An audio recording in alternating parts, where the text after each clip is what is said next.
clase. I wanted to talk to you a little bit about an assignment we did yesterday where we talked about people's nationalities and using the verb ser. Okay?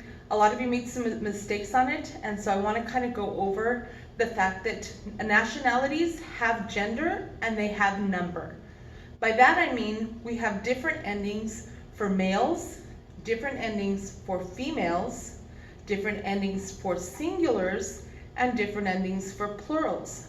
In order to be clear, we have to have the correct ending at the end of the nationality so we know who we're talking about. It's a concept that doesn't really exist in English, but it does in Spanish. Okay, so let's look at this chart. So we have masculine endings. Our masculine singular ending is always going to be an O. So if we're talking about a male and it's one person, it'll end with O. If we're talking about a male and it's more than one person, plural, we're going to have an OS.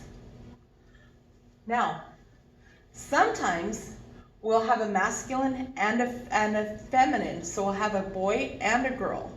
If you have mixed genders like that, we're also going to use the OS. We're going to use the OS ending, okay? Because Spanish is a very male-dominated language.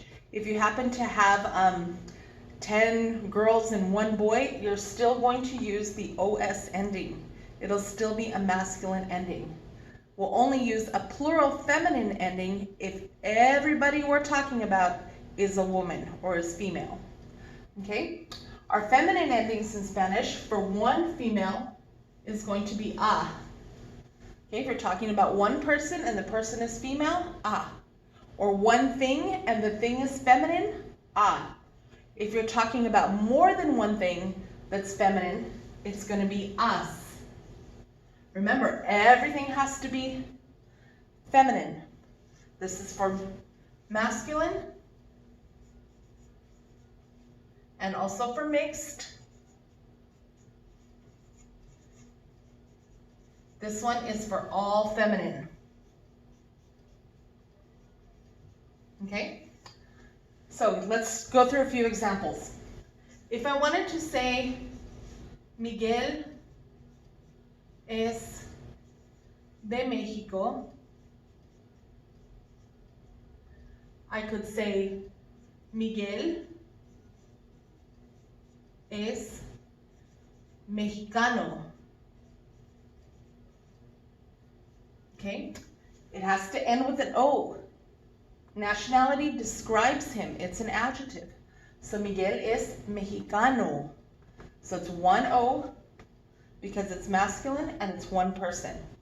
Now if I want to talk about Miguel and his brother,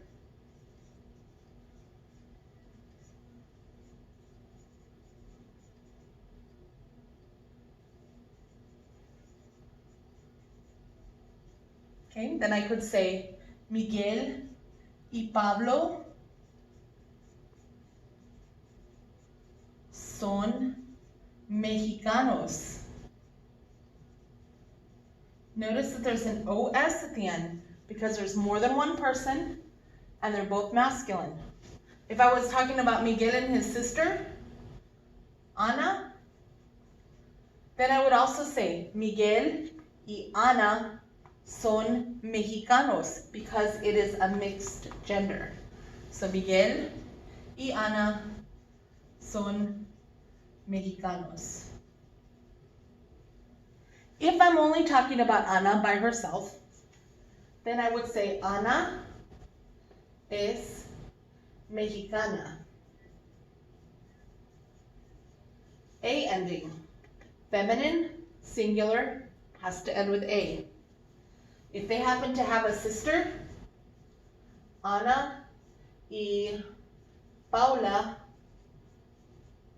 son mexicanas. They have to have an AS ending because there's two of them, more than one, plural, and they're both feminine. Okay? Questions? Let me know if you have any questions. Thank you. Gracias.